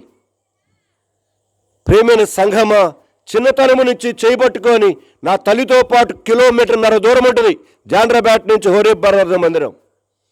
నడుచుకొని వచ్చేవాళ్ళం. రాత్రులు కూడికలు తీసుకొని వెళ్ళేది, పగల కూడికలు తీసుకొని వెళ్ళేది, అన్నిటికీ వెళ్ళేవాడిని నేను. నాకు తెలిసి ఊహ వచ్చిన తర్వాత ఎప్పుడు మా అమ్మ నాన్నతో మందిరానికి పోకుండా ఎప్పుడు లేను నాకు తెలిసిన తర్వాత. ప్రియమైన సంఘమా, దేవుడి మందిరంలో నువ్వేమీ చేయాల్సిన పనిలే. దేవుడి మందిరములో 1 దినము గడుపుట 1000 దినముల కంటే శ్రేష్టము అన్నాడు. ఆ మాట గుర్తుపెట్టుకోండి. గడపటమే, నువ్వు వెళ్ళి రావటమే నీకేంటిది? అది దీవెనా? నీ పిల్లలకి దీవెనా? నువ్వేమైనా ఆదివారం వస్తావు, వాడే బజార్లో తిరుగుతుంటాడు సైకిల్ వేసుకొని. నేను చాలా మందిని చూస్తుంటా మందిరంలో. ఆదివారం మన అమ్మవారు ఎక్కడ ఉంటుంది, వాడు రోడ్డు మీద బజార్లో తిరుగుతుంటాడు. ఏది నీకేది భయం? వాడికి భయం రావటానికి. నీతో పాటు నీ పిల్లలు వస్తున్నారు దేవుడి మందిరానికి, దాని కొరకు కన్నీళ్ళు విడిచి ప్రార్థన చేస్తున్నావా? ప్రభు యొక్క శిక్షలోను, ప్రభు యొక్క బోధలోను వారిని ఏం చేయమన్నాడు? పెంచు. మనము చేయవలసిన పనులన్నీ చేయాలండి మన పిల్లల విషయంలో. అప్పుడు దేవుడికి ఏం చేయాలి? దాన్ని అప్పగించాలి. నీ పిల్లల కలెక్టర్లు చదవాల్సిన పనిలే, సివిల్స్ రాయాల్సిన పనిలే. నీ బిడ్డలకు నువ్వు వాక్యములు పెంచితే నీ బిడ్డలు ఎంతమందికి ఆశీర్వాదకరంగా చేయబడతారో నువ్వు కళ్ళతో చూస్తావు. ప్రియమైన సంఘమా, నేను ఇవన్నీ అసలు చెప్పాలనుకోలే. ఏదో ఒకరిని చూసి పిల్లలు ఇందాక ప్రార్థన చేస్తున్న గొడవ వచ్చింది అక్కడ. ఆ గొడవలోంచి ఈ సబ్జెక్ట్ అంతా వచ్చింది ఇప్పుడు. కనుక వాళ్ళు చక్కగా ముచ్చట లేపుకుంటే పక్కన పెద్ద అక్కలు కనీసం కానీ వారికి గద్దెచ్చట్లు అక్కడ ప్రార్థన చేసే వరకు అక్కడ 3 పిల్లలు గొడవ చేస్తూనే ఉన్నారు. ఇప్పుడు నీకు ప్రార్థన అయిపోయి కలిసిగా మౌనంగా ఉన్నారు. వాళ్ళని చూసి వచ్చింది ఇప్పుడు ఇదంతా వాక్యం చెద్దబడిది పోయింది మొత్తం ఇటు. ప్రియమైన సంఘమా, నా ఆశ ఒకటేనండి. నేను ఎప్పుడు చెప్తాను, మీరు బాగుపడాలి, మీ పిల్లలు బాగుపడాలి. ఎలాగా? కోటేశ్వరులై కాదు. ఈ లోకములో ఒక పూట తినటానికి ఉండి ఏమీ లేకపోయినా ఆత్మీయతలో ఐశ్వర్యవంతులు కావాలది నా ఆశ. దరిద్రుడైన లాజరు దరిద్రుడే, కానీ ఆత్మీయతలో ఎవడు? ఐశ్వర్యవంతుడు. అక్కడే ఉన్నాడు పెద్ద మేడలు కట్టుకొని ధనవంతుడు. అన్నీ ఉన్న దరిద్రుడు అంటే వాడే. కోట్లుగా పడిగెత్తిన వాడు. ఎంతోమంది పని వాళ్ళు ఉన్నారు, బిల్డింగులు ఉన్నాయి, అన్నీ ఉన్నాయి. తన నోట్లో తన జీవితం శని. ఏం చెప్పండి? నరికి సత్యక్కడ పోయాడు పాతాళములో. నేను జాగరణ మూడిలో ఉన్న విశ్వాసుల విషయంలో కోరుకునేది నా ప్రార్థన మొదటి నుంచి, మీరు లోక సంబంధంగా కోటీశ్వరులు కావాల్సిన పనిలే. యేసు ప్రభు వారు నేర్పిస్తూ వచ్చాడు ప్రార్థన. ఏమని? లూకాసు వార్త. వాళ్ళు అడిగారు, అయ్యా మాకు నువ్వు ప్రార్థన నేర్పించు అంటే ఏమని అన్నారు చెప్పండి చూడండి. లూకాసు వార్త, అది మిగతా సువార్తలో రాయబడిన, లూకాసు వార్తలో రాయబడింది ఆ పదం. రండి 11వ అధ్యాయం, మీరు మొదటి నుంచి రాసుకోండి. అయితే నేను 3వ వచనం చదువుతున్నాను. లూకాసు వార్త 11:3 నుంచి. మాకు కావలసిన అనుదిన ఆహారము దినము మాకు. ఆ పదాలు మళ్ళీ 4 సువార్తలు ఎక్కడ రాయబడలా, ఎక్కువ సువార్తలు రాయబడింది. దేవుడు వారికి నేర్పిస్తున్నాడు. వారానికి ఒకసారి చేయి ప్రభువా, నెలానికి మొత్తానికి ఒకసారి చేయి ప్రభువా, సంవత్సరం మొత్తానికి కనుక పెట్లు మొత్తం నింపేసి సహాయం పడ. దేవుడు ఎప్పుడు అట్లా చెయ్యడు. ఇక రాయబడిన మాట వారికి నేర్పిస్తున్నాడు. అనుదినము దినము మాకు ఏం చెయ్యి? ఆహారము దయచేయి. అది దేవుని యొక్క క్రమం, దేవుని యొక్క వాక్యక్రమం. అది అనుదినం అనుదినము, దినదినము, ప్రతిదినం ఇజ్రాయేలు ప్రజలు నిర్గమాకాండం 16వ అధ్యాయం నుంచి యెహోషువ గ్రంథం 5వ అధ్యాయం వరకు వారు ప్రతి దినం ఏం చేశారండి? ప్రతి దినం మన్నాను ఏం చేశారు? కూర్చుకుంటూ వచ్చారు. వారానికి ఒకసారి కూర్చుకున్నారా వాళ్ళు? ఉన్నారా, పోయారా? కొంచెం పలుకుతూ ఉంటే ఉండారు అనుకుంటా, లేకపోతే కూర్చొని నిద్రపోతున్నారు అనుకుంటా. అది ఉంటే ఏం చేయండి? మాట్లాడుతూ ఉండండి, అడిగిన ప్రశ్న సమాధానం చెప్తా ఉండండి. అది సో ప్రియమైన వారా, వారు 40 సంవత్సరములు అరణ్యములో ప్రతి దినం ఏం చేస్తూ వచ్చారు? వారు మన్నాను సమకూర్చుకుంటూ వచ్చారు. ఒక్కసారి వారానికి కూర్చోమని చెప్పల దేవుడు, ఒక్కసారి నెలకు కూర్చోమని చెప్పలా. ప్రతి దినం, దినదినము. ప్రియమైన సంఘమా, 6 లక్షల మంది కాల్బలమును పోషించిన వాడు నిన్ను, నీ భార్యను, నిన్ను, నీ భర్తను, నీ 4 బిడ్డలను పోషించడం చేత కదా దేవుడికి? ప్రియమైన సంఘమా, జ్ఞాపకం చేసుకుందాం, దేవుడు అన్యాయస్తుడు కాదండి. మనమే యేసు ప్రభు నమ్ముకొని ఆయనకి ఎన్నో విషయాల్లో అన్యాయమే చేస్తూ దగాకోరు దొంగలముగా, అనీతిపరులముగా, దుర్నీతిపరులముగా మనం ఆయన దృష్టిలో చేయబడుతూ వెళ్ళిపోతున్నాం. అయినా ఆ కృప సమృద్ధి కలిగిన దేవుడు మనల్ని నేటి వరకు ఏం చేస్తున్నాడు? ఆయన తన కృపతోటి మనల్ని చూచి చూడనట్టుగా విడిచిపెట్టుతూ వెళ్తున్నాడు. సో ఈ యొక్క వంశీ కనుగలాగిన హేన వారి యొక్క దాంపత్య జీవితంలో 2వ కాల్పులో ఇచ్చినటువంటి యొక్క బాబు కనుక ఈ సందర్భముగా ఈ మాటల ద్వారా, దేవుడు యొక్క వాక్యము ద్వారా మనలను మనము ధైర్యపరచుకుందాం, పురికొల్పుకుందాం, ప్రోత్సాహపరుచుకుందాం. కనుక గోడకి చెప్పినా కనుక మీకు చెప్పినట్టుగా ఉండవాకండి. మీరెవరు, నేనెవరిని? ఆయన పోలికలో నిర్మించబడిన ఆయన స్వరూపం మనం. ఆయన స్వరూపములో నిర్మించబడిన మనం కనుక వినటానికి చెవులిచ్చాడు, గ్రహించుకోవటానికి, లోబట్టానికి హృదయాన్ని, మనసునిచ్చాడు. కాబట్టి చెవితో విని, హృదయంతో గ్రహించుకొని, మనసు లోబర్చుకొని దేవుని వాక్య ప్రకారంగా ఏం చేద్దాము? జీవించటానికి కొరకు కనీస ప్రయత్నం చేయి. ప్రయత్నం ఏదో వచ్చేసి కనుక చెవిటాడి ముందు శంఖం ఊదినట్లుగా వెళ్ళిపోబాకు. సంఘమా, పని చెయ్యి. నువ్వు ఆ వాక్యము మన అంతరంగములో పని చెయ్యి. నువ్వు మత్తయి సువార్త 13వ అధ్యాయములో విత్తుతూ పోయాడంట వాడు. కొన్ని ఎక్కడ పడ్డాయి? త్రోవ ప్రక్కన పడ్డాయి. కొన్ని ఎక్కడ పడ్డాయి? రాతి నేలన పడ్డాయి. కొన్ని ఎక్కడ పడ్డాయి? ముండ్ల తొప్పలలో పడ్డాయి. కొన్ని మాత్రమే మంచి నేలన పడ్డాయి. ఆ మంచి నేలన పడిన దాని గురించి చెప్తూ లోకాసువార్తలో ఒక అద్భుతమైన మాట ఉంది చూడండి. లోకాసువార్తలో ఉన్నాయి, మిగతా సువార్తలో లేవు ఆ మాటలు. లోకాసువార్త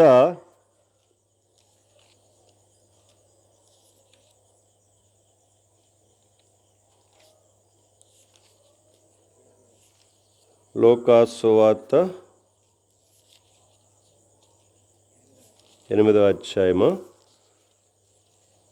8వ అధ్యాయము వచనం 15వ వచనం చదువుతున్నాను, గుర్తుపెట్టుకోండి. 15 చాలా అద్భుతమైన మాట. మిగతా ఎక్కడ సువార్తలో రాయబడాల, లోకాసువార్తలో రాయబడిన మాటలు.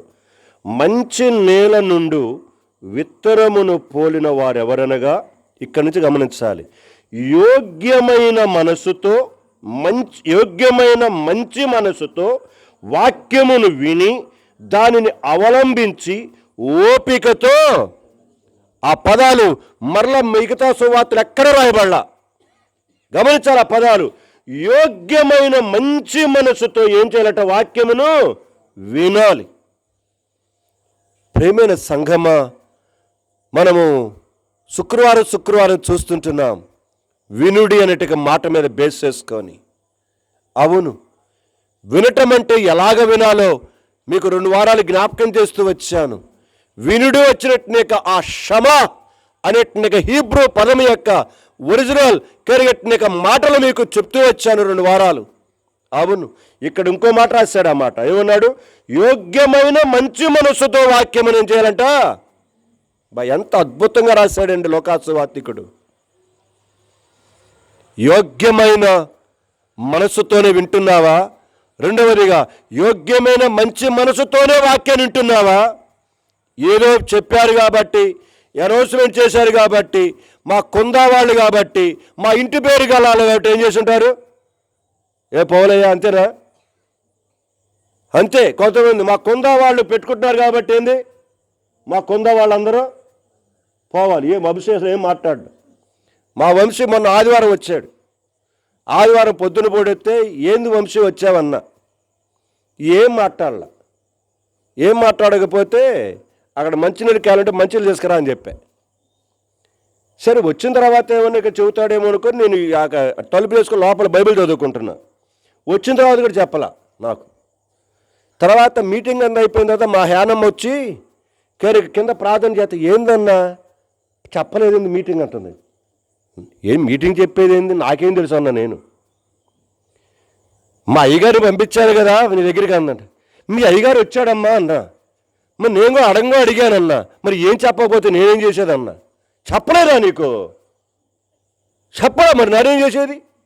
మరి నన్ను చూసేవారు భయపడింది కదా, మరి నాకు అర్థం కాల. కానీ కొందరు సాగాలన్నారు ఒక ఆయన. కనుక నేను ఉన్నంత కాలం అక్కడ, నేను సంఘం పేరు చెప్పను, కనుక ఆయన అంటే నాకు భయం. అందుకొని మందిరానికి ఆయన ఉన్నప్పుడు దగ్గరకు పోను, భయం అంట. నన్ను చూస్తే నేనే సింహాన్నే పోతాన్నే, దెయ్యాన్నే. పుల్పీట మీద ఉన్నంత వరకేనండి. బయటకు వస్తే సామాన్యమైన మానవుడిగానే ఉంటాను నేను. బయటకు వచ్చిన తర్వాత కనుక ఒక సాధారణమైన మనిషిగానే ఉంటాను నేను. ఏదో భయముగా పులిగా నన్ను చూడాల్సిన పనిలే. ప్రియమైన సంగమా, ఇంకేదో అప్పుడు చెబుతుంది మా అక్క హ్యానమ్మ అక్క. అప్పటికే 35 మంది పోయారు మందిరం నుంచి. ఇక అప్పటికే మా హ్యానమ్మని చెప్పమంటే చెప్పట్లే. ఇక నేనే గట్టిగా చెప్పా. మరి ఎంతమంది ఉన్నారో నాకు తెలియదు. రేపు సోమవారం మా హ్యానమ్మ వాళ్ళ దగ్గర కూడి అని చెప్పా. ప్రియమైన సంఘమా, జ్ఞాపకం చేసుకుందాం. మన జీవిత యాత్రలో యోగ్యమైన మంచి మనసుతో ఏం చేయాలట? వినాలి. అంతేకాదు ఏం చేయాలట? కనుక దానిని అవలంబించాలి. మూడవది, ఓపికతో ఏమవుతాం? మనము ఫలిస్తాం. బ్యాంబూ చెట్టు మీకు తెలుసా? బ్యాంబూ అంటే ఈ యొక్క బొంగుల చెట్టు. దాదాపుగా విత్తనం ఇచ్చిన తర్వాత 4-5 సంవత్సరాల దాకా పైకి రాదేనే అదంటది. దాని యొక్క స్వభావం అదంట. దాదాపుగా సంవత్సరం అయిపోయిన తర్వాత దాదాపు 2-3 సంవత్సరాలు చూస్తూనే ఉంటామంట. అది అసలు పైకి రానే, అంతగానే ఉంటుంది అటు కిందనే. ఇక 4 సంవత్సరాలు పెరుగుద్దంట అది. ఇక విపరీతంగా రోజుకు వచ్చి ఎంత పెరుగుద్దంట, కొన్ని ఇంచులు అది పెరుగుతూ విపరీతమైన ఎత్తిపోద్దంట. అంటే అది పెరిగేంత వరకు మనం ఏం చేయాలట? ఓపిక. పెరగటం ప్రారంభించిందంటే ఏమవుతున్నది? ఎంత ఎత్తుగా పెరిగిపోతుంది ఆ బొంగులు. ఇక్కడ రాయబడింది అదే, ఓపికతో ఫలించాలి. కొంతమందికి తొందర ఎక్కువ. ప్రార్థన చేసి ఆమెన్ అంటుందో ఏం కావాలి? ఏం మర్యాదాసు? ప్రార్థన చేసి ఆమెన్ అంటుందో మీద ఎదురు ఫలావా కనబడాలి. కనుక ఆమెన్ అంటుందో మంచి అమ్మాయి కనబడాలి, పెళ్లి కూతురు. కనుక మా ఆమెన్ అంటుందో ఒక అమెరికా సంబంధం అబ్బాయి కనబడాలి. ఆమెన్ అంటుందో కరెక్ట్ మెర్సిడీస్ బెంజీ గారు కనబడాలి. కుదరదు. ఎంత తొందరగా వస్తాయో అంత తొందరగా ఏమవుతాయి? పోతాయి. ఎప్పుడు గుర్తుపెట్టుకోండి.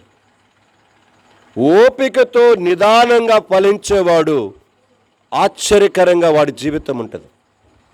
సో నా ఆశ మా వంశీ విషయంలో కానీ, మా హేనమ్మ విషయంలో కానీ, పిల్లలిద్దరి విషయంలో నా కోరిక అదే. చేరివచ్చిన మనందరి విషయంలో దేవుని యొక్క ఆశయం అదే. సో ఇది మొదటి భాగం. నేను మొదటి భాగం మరొకటి చెప్పాలనుకున్నాను. ఆ పిల్లల గొడవను బట్టి ఇటు పోయింది టాపిక్. సరే, రెండో భాగానికి, నా అసలు భాగానికి వస్తున్నాను. నిన్నటి దినమున అపోస్తలుల కార్యముల గ్రంథంలో నేనున్నాను. ఒక మాట మీ ఎదురు తీసుకొని వచ్చి నేను ముగించడానికి ప్రయత్నం చేస్తాను. దాదాపుగా 10 నిమిషాలు తక్కువ 9 అయింది అప్పుడే టైము. నేను ఒక పావు గంట లోపలే ముగిచ్చేస్తాను, అరగంట లోపల, 9:30 లోపలే ముగిస్తాను. అపోస్తలుల కార్యముల గ్రంథం 2వ అధ్యాయం. నేను మొదటి 2 అధ్యాయాలు చదువుకున్నాను. అందులో ఒక మాట మీ ముందుకు తీసుకురావడానికి కొరకు ఇష్టపడుతున్నాను. అపోస్తలుల కార్యముల గ్రంథం 2వ అధ్యాయం చదువుదామా? వచనం 23వ వచనం చదువుదాం. 23. దేవుడు నిశ్చయించిన సంకల్పమును ఆయన భవిష్యత్ జ్ఞానమును అనుసరించి అప్పగింపబడిన ఈయనను మీరు దుష్టుల చేత సిలువ వేయించి చంపించితిరి. గమనించాల పదాలు. మళ్ళీ నేను చదువుతున్నాను. దేవుడు నిశ్చయించిన సంకల్పమును ప్లస్ ఆయన భవిష్యత్ జ్ఞానమును ఈ రెండిటిని అనుసరించి అప్పగింపబడిన ఆయన ఎవరు? యేసు ప్రభు. కనుక అప్పగింపబడిన ఈయనను మీరు దుష్టుల చేత ఏం చేశారట? సిలువ వేయించి చంపితిరి. ప్రియమైన సంఘమా, ఈ మాట చదువుతున్నప్పుడు నేను జస్ట్ అట్లా ఆగిపోయా. నేను ముందుకు వెళ్ళలా. వర్తమానం ఇక్కడే నాకు దొరికింది. ఇప్పుడు నా యొక్క వర్తమానం ఏంటిదంటే, ఇక్కడ రాయబడిన పదముల ప్రకారముగా దేవుడు నిశ్చయించిన సంకల్పమును ఆయన భవిష్యత్ జ్ఞానమును అనుసరించి అప్పగింపబడిన నీ భార్య విషయములో, అప్పగింపబడిన నీ భర్త విషయములో, అప్పగింపబడిన కొడుకు విషయములో, అప్పగింపబడిన కూతురు విషయములో, అప్పగింపబడిన ఉద్యోగ విషయములో, అప్పగింపబడిన ఇంటి విషయములో, అప్పగింపబడిన డబ్బు విషయములో, అప్పగింపబడిన తలాంతుల విషయములో, అప్పగింపబడిన ఆరోగ్య విషయములో, ఇక లెక్కలను రాసుకుంటూ వచ్చాను నేను. గమనించాల పదాలు. దేవుడు నిశ్చయించిన సంకల్పము, రెండవది ఆయన భవిష్యత్తు జ్ఞానమును అనుసరించి అప్పగించాడు ఎన్నో నీకు. ఈ లోకానికైతే ఆయన అనుగ్రహించాడు, అయితే నీకు నాకైతే ఎన్నిటినో అనుగ్రహించాడు. ముందర ఇక్కడ వాక్యాన్ని కొంచెం వివరించి నేను బాగానికి వెళ్తాను. అప్పగింపబడిన ఆయనను ఏం చేశారట? కొంచెం బైబిల్ ఇప్పుడే కదా చెప్పారు, 2 సార్లు చదివా. మీరు పలకపోతే ఎట్లా? మీరు ఏం చేశారట? మీరు దుష్టుల చేత సిలువ వేయించి చంపితారు. ఎవరు? మనమే. అక్కడ 36 అధ్యాయం 36 వచ్చి 37 వచ్చి చదువుతున్నాను. మళ్ళీ చూడండి. ఇదే అధ్యాయం 36, 37. మీరు సిలువ వేసిన, ఇక్కడ పేతురు మాట్లాడుతున్నాడు, మీరు సిలువ వేసిన ఈ యేసునే దేవుడు ప్రభువుగాను క్రీస్తునుగాను నియమించెను. ఇది ఇశ్రాయేలు వంశమంతయు రూఢిగా తెలుసుకొనమని చెప్పెను. వారు ఈ మాట విని హృదయంలో నొచ్చుకొని, సహోదరులారా మేమేమి చేతుమని పేతురు కడమ అపోస్తలులను పేతురు నొక్కి చెబుతున్నాడు. మీరు సిలువ వేసిన వెంటనే వారికి అర్థమైపోయింది, అవును మేమే కదా, సిలువేయమని కేకలు వేసి ఆయన సిలువకు అప్పగించింది. ఆయన హృదయంలో నొచ్చుకొని, సహోదరులారా అలాగైతే మేమేమీ చెయ్యాలని అడుగుతూ వచ్చారు.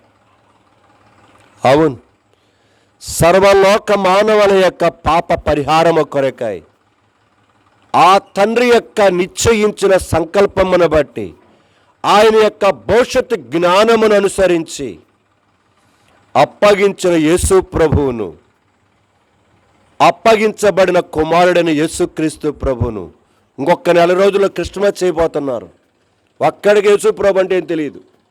నక్షత్రాలు మాత్రం బ్రహ్మాండంగా డ్యాన్సులు వేయమంటే బ్రహ్మాండంగా ఆర్కెస్ట్రా పెట్టి డ్యాన్సులు వేస్తారు. అరే యేసు ప్రభుని నమ్ముకుంటారా బాబు అంటే మాకు అక్కర్లా, మాకు నక్షత్రమే కావాలి. ప్రియమైన సంఘమా, మన నక్షత్రాలు మనల్ని మోక్షానికి తీసుకొని వెళ్ళవు. మన నక్షత్రాలు, మన పండగలు, మన ఆచారాలు, మన పబ్బాలు, మన పప్పు చెక్కలు, మన కారపూసలు మన పరలోక రాజ్యాన్ని చేర్చవమ్మా. దేవుడైన యేసుక్రీస్తు ప్రభు పేరు చెప్పుకొని పండగలు చేసుకొని తిని తాగుతూ ఉన్న నిన్ను క్షమించాలా దేవుడు? ఆయన పేరు చెప్పుకొని నువ్వు పండుగ చేస్తుంది, ఆయన పేరు చెప్పుకోనిగా బట్టలు తెచ్చింది నువ్వు, ఆయన పేరు చెప్పే కదా ఇక్కడికి ఇల్లంతా శుభ్రం చేసింది, ఆయన పేరు చెప్పే కదా వంటలు వండింది, ఆయన పేరు చెప్పి అన్నీ చేసుకుంటున్నావు, కానీ ఆయన మాత్రం నీకు వద్దు. ఇదేమి న్యాయం అండి? ఇదేమి న్యాయం? యేసు ప్రభు పేరుని ఎన్నెన్నో చేస్తున్నారు, కానీ యేసు ప్రభుని మాత్రం హృదయంలో చేర్చుకొని క్రైస్తవం అయిపోయింది ఈరోజు. యేసు ప్రభు కావాల్సింది నీ క్రైస్తవ మతం కాదు, నీ క్రైస్తవత్వము కాదు, నీ పద్ధతులు, నీ పండుగలు కాదు కావాల్సింది. కనుక సంకల్పము చొప్పున భవిష్యత్తు జ్ఞానమును అనుసరించి అప్పగింపబడిన ఈయనను ఏం చేశావు? మీరు సులువు వేశారు. ఇదే 3వ అధ్యాయంలో కూడా రండి. ఇక్కడ ఏమంటున్నాడు? ఈ 3వ అధ్యాయంలో ఆ యొక్క చిన్నతనము నుంచి కనుక కాళ్ళు పడిపోయిన వాడు అడుక్కుంటూ వాడు బాగుపడ్డాడు. బాగుపడిన తర్వాత 11వ వచనం నుంచి చదువుతున్నాం. చూడండి, అపోస్తలుల కార్యముల గ్రంథం 3వ అధ్యాయం 11 నుంచి. వాడు ఎవడు? బాగు చేయబడినవాడు అనమాట. ఆయన శృంగారం అనే దేవాలయం యొక్క ద్వారాన పడినవాడు, వాడు బాగు చేయబడ్డాడు. వాడు పేతురును యోహానును పట్టుకొని ఉండగా ప్రజలందరూ విస్మయం ఉంది. సొలొమోను మంటపములో ఉన్న వారి ఎదుగు గుంపుగా పరిగెత్తి వచ్చిరి. ఇప్పుడు పేతురు మాట్లాడుతున్నాడు. పేతురు దీనిని చూచి ప్రజలతో ఇట్లని ఏమన్నాడు? ఇశ్రాయేలీయులారా, మీరు వీని విషయమై ఎందుకు ఆశ్చర్యపడుచున్నారు? మా సొంత శక్తి చేతనేను, భక్తి చేతనేను నడువను వీనికి బలమిచ్చినట్టుగా మీరెందుకు మా తట్టు తేరు చూస్తున్నారు? అబ్రహాము, ఇస్సాకు, యాకోబు అని వారి దేవుడు అనగా మన పితరుల దేవుడు తన సేవకుడని యేసును మహిమపరిచి ఉన్నాడు. మీరు ఆయనను అప్పగించుదిరి. పిలాతు ఆయనను విడుదల చేయుటకు నిశ్చయించినప్పుడు మీరు అతని ఎదుట ఆయన ఏం చేశారు? నిరాకరించారు. మీరు ఆయనను నిరాకరించారు. మీరు పరిశుద్ధుడును నీతిమంతుడున్న వారిని నిరాకరించి నరహంతకులైన మనుషుడిని మీకు అనుగ్రహింపబడిన అడిగిదిరి.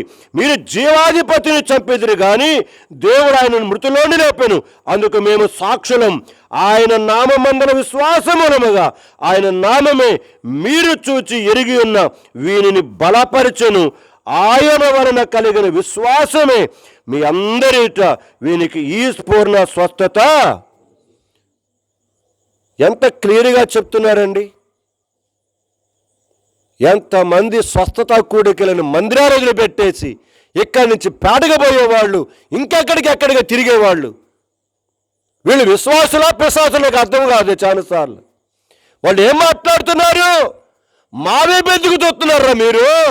మా సొంత శక్తి చేతను, మా భక్తి చేతను, వీడికి విశ్వాసము ద్వారానే, వాడికి విశ్వాసం ఉంచడం ద్వారా అయినందు వాడికి కాళ్ళు వచ్చాయి, మాది కాదని చెబుతుంటే మనం ఏం చేస్తున్నాం?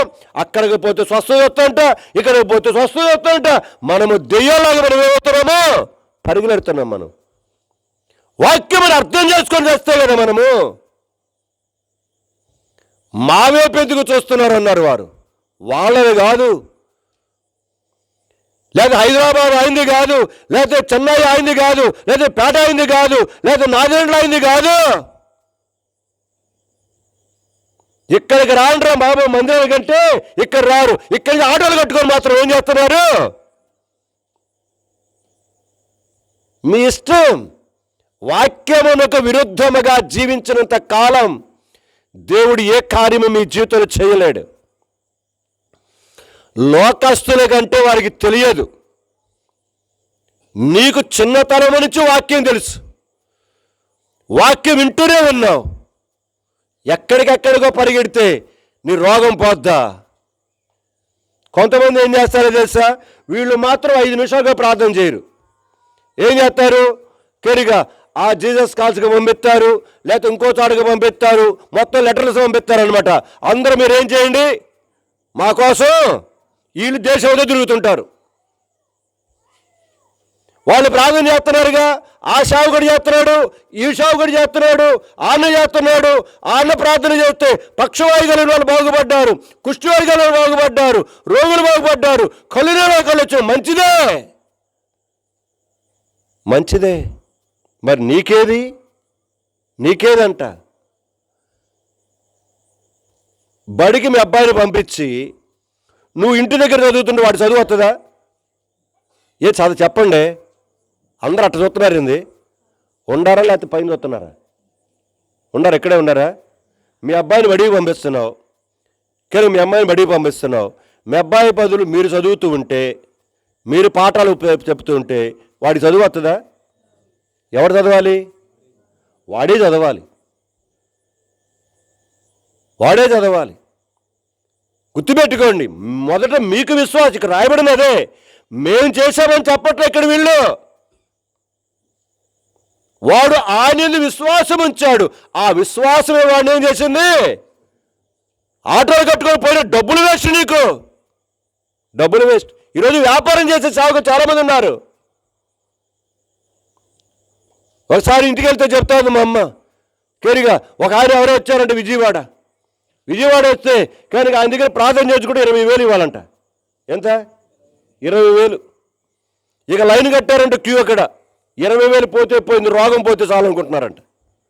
ఇక మా అమ్మ కూడా చెప్పారంట, 20,000 పోతే పోయినాయి, ఎప్పటి నుంచి నువ్వు బాధపడుతున్నావు, ఇన్ని సంవత్సరాల నుంచి రాకూడదా నీకు? ఆ 20,000 నేనే ఇస్తామన్నారంట. ఒక ఆయన ఏమన్నాడు?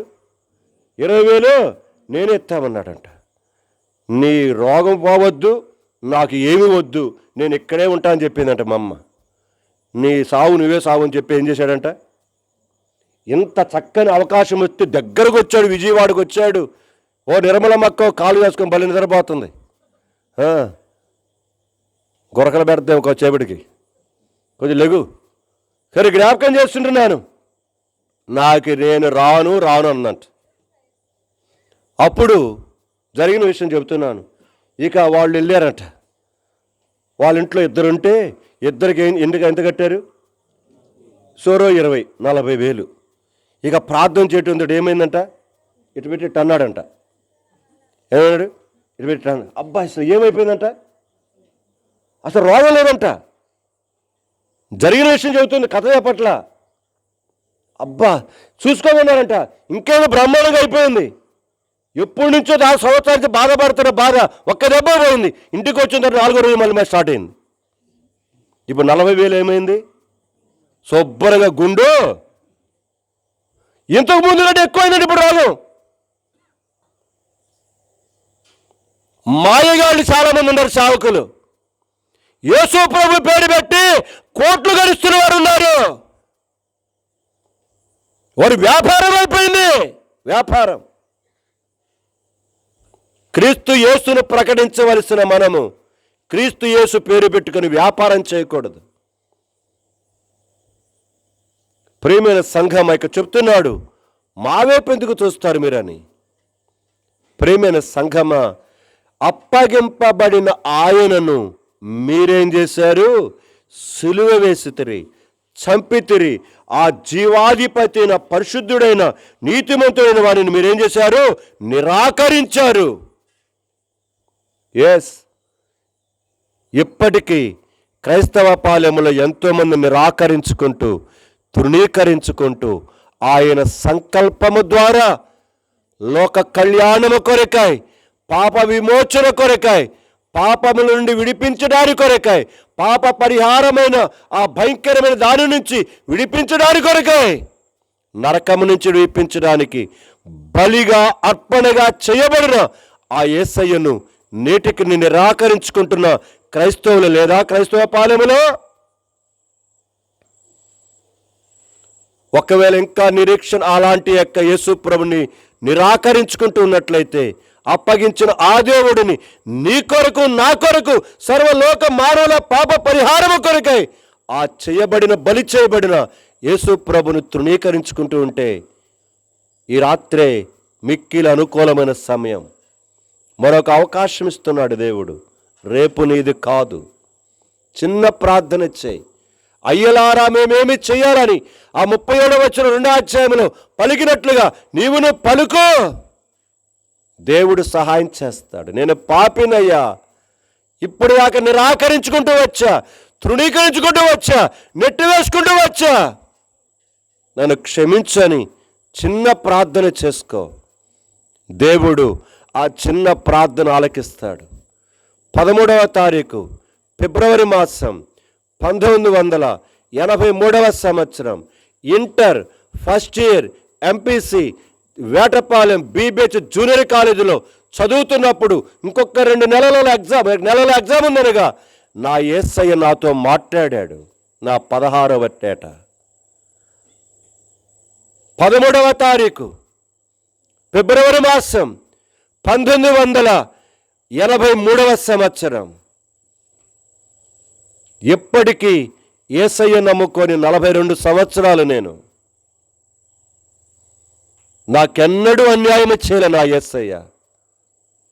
నేను తలంచిన దానికంటే ఊహించిన దానికంటే ఇంకా అత్యధికంగా నన్ను ఏం చేశాడు, నా ఫ్రెండ్స్ అందరికంటే, నా కలిగిన నా తోబుట్టులందరికంటే నన్ను ఉన్నతమైన స్థితులైన దేవుడు ఆయన పరిచయం నిలబెట్టాడు. నాకు గొప్ప భాగ్యాన్ని నా యేసయ్య నాకు ఇచ్చాడు. నన్ను నమ్మి నాకు అప్పగించాడు ఈ పని. ఇందాక అదే చదువుకున్నాం. ఆయన సంకల్పము చొప్పున, భవిష్యత్ జ్ఞానము చొప్పున కనుక అనుసరించి అప్పగింపబడిన ఆయనను, అప్పగించిన నీ భార్యను, అప్పగించిన నీ భర్తను, అప్పగించిన నీ కొడుకును, నీ కూతురును నిరాకరిస్తున్నావా? తృణీకరిస్తున్నావా? ఎగతాళి చేస్తున్నావా? గేలి చేస్తున్నావా? జరుగుతున్న సంఘటనలు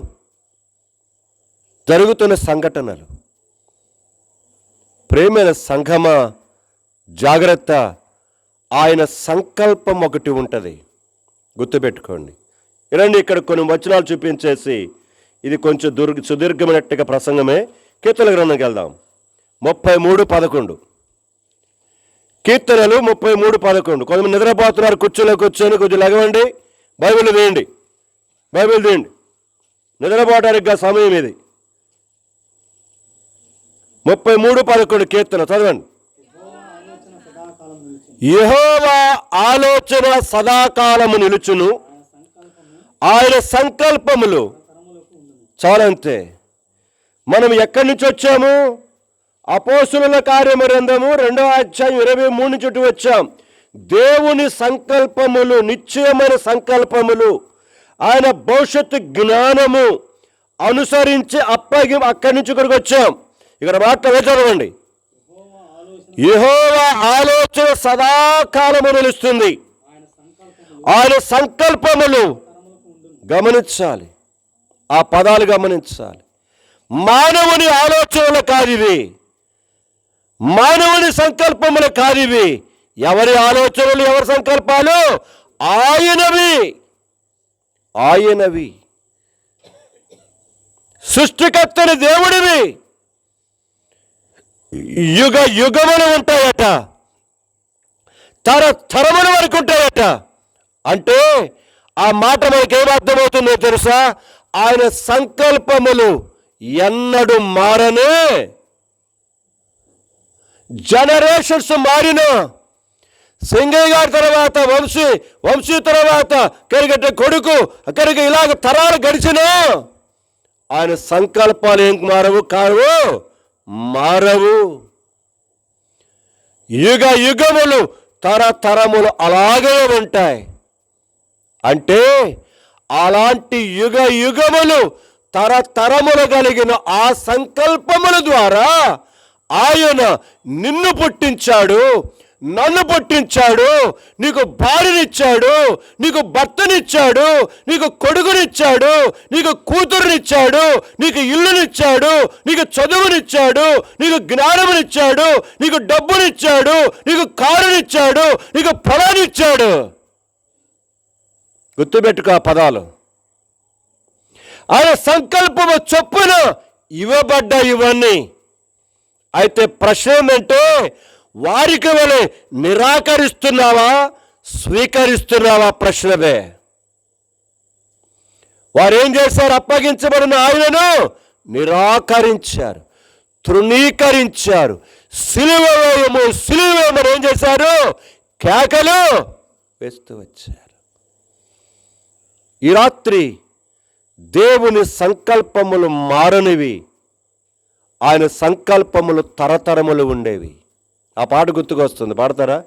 యేసు ప్రభుని సంకల్పములు మారవు ఎన్నటికీ,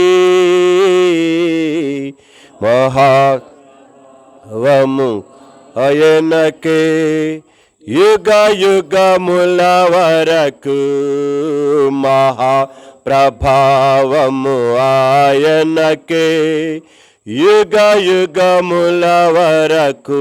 ప్రియమైన వారరా, యేసు ప్రభుని సంకల్పములు మారవవి. మనము నిన్న ఒక రకంగా ఉంటాం, ఈరోజు ఒక రకంగా ఉంటాం, రేపు ఒక రకంగా ఉంటాం. మనం అన్ని అడిగినవన్నీ ఇస్తూ ఉంటే ఒక రకంగా ఉంటాం, అన్ని అడిగినవి ఇవ్వకపోతే ఒక రకంగా ఉంటాం. మనం అడిగిన వెంటనే రోగాన్ని తీసివేస్తే ఒక రకంగా ఉంటాం, మనం ఎన్ని అడిగిన రోగాన్ని తీసివేయకపోతే ఇంకొక రకంగా ఉంటాం. మనం అనుకున్నట్టుగా మన అబ్బాయి పెళ్లి కాకపోతే ఒక రకంగా ఉంటాం, మనం అనుకున్నట్టుగా అబ్బాయి పెళ్ళి అయితే ఒక రకంగా ఉంటాం. మందంతా ఏంటిది? ఓసరవెల్లి టైప్ మందంతా. కానీ ఆయన అలాంటి వాడు కాదు.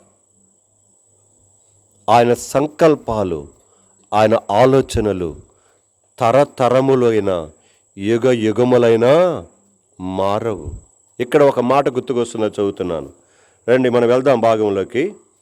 కీర్తన గ్రంథము 130, కీర్తన గ్రంథము 132. ఎస్, ఈ వచనం చాలాసార్లు చదివించాను మీ కొరకే. 12వ వచనం చదువుతారా? 132, 12.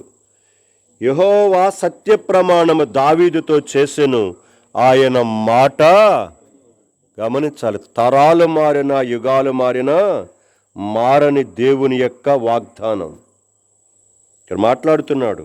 కనుక ఆయన మాట తప్పనివాడు, మాట తప్పుటకు ఆయన నరుడు. సంఖ్యాకాండం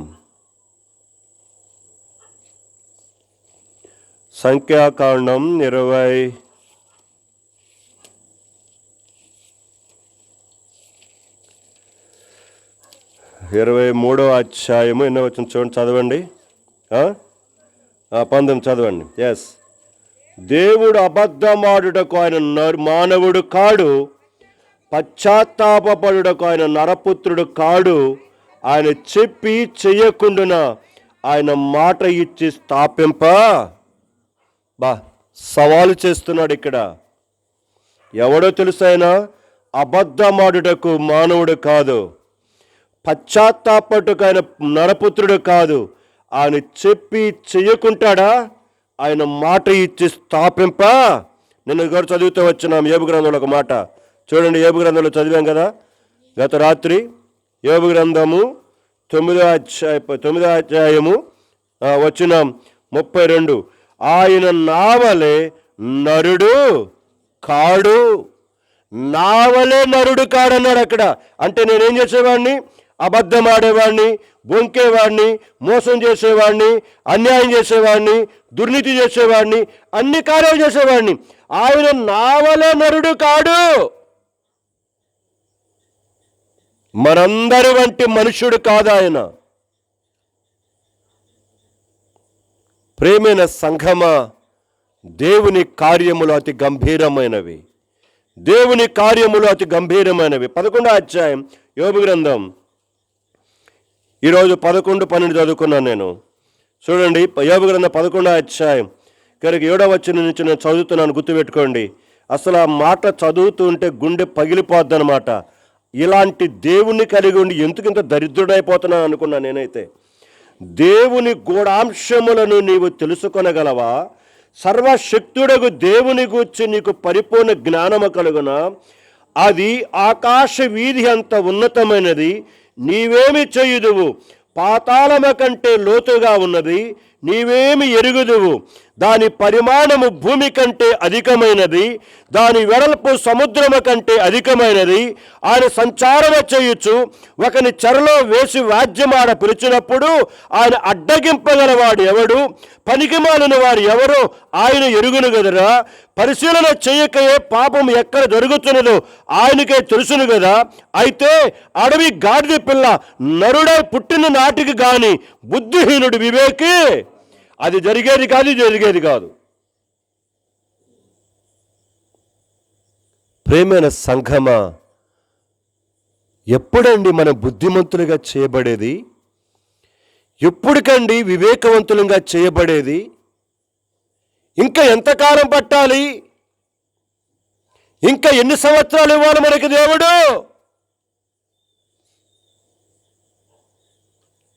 ప్రశ్నలు వేస్తున్నాడు ఇక్కడ, ప్రశ్నలు వేస్తున్నాడు.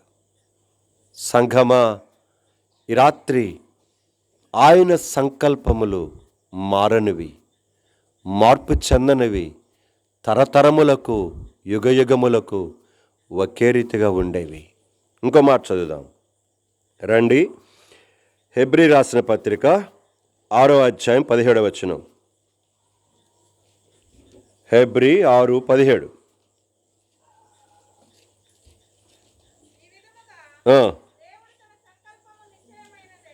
ఈ విధముగా దేవుడు తన సంకల్పము నిశ్చయమైనదై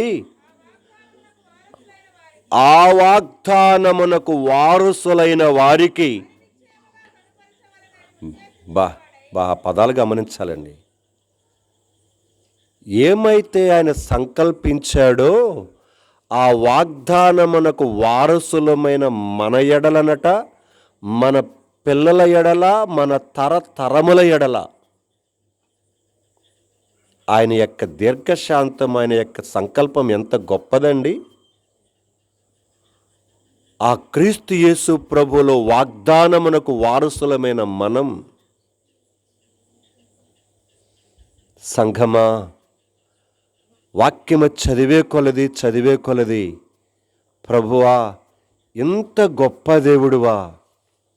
చెప్తూనే మీకు నేను మొన్న ఆదివారం, అంతకుముందు ఆదివారం, నా తల్లి మా నాన్న మిలిటరీలో పనిచేస్తున్నప్పుడు కనుక అక్కడ ఉన్నట్టు యొక్క మరియమ్మ, మార్తమ్మ, రూతమ్మ అనేవాళ్ళు ప్రార్థన చేసుకుంటూ పాటలు పాడుకుంటూ వాక్యం చదువుకుంటూ ఉంటే అమ్మాయి వెళ్ళి కూర్చునేదంట. ఏందో భలే పాటలు పాడుకున్నారు, పోయి విందామని.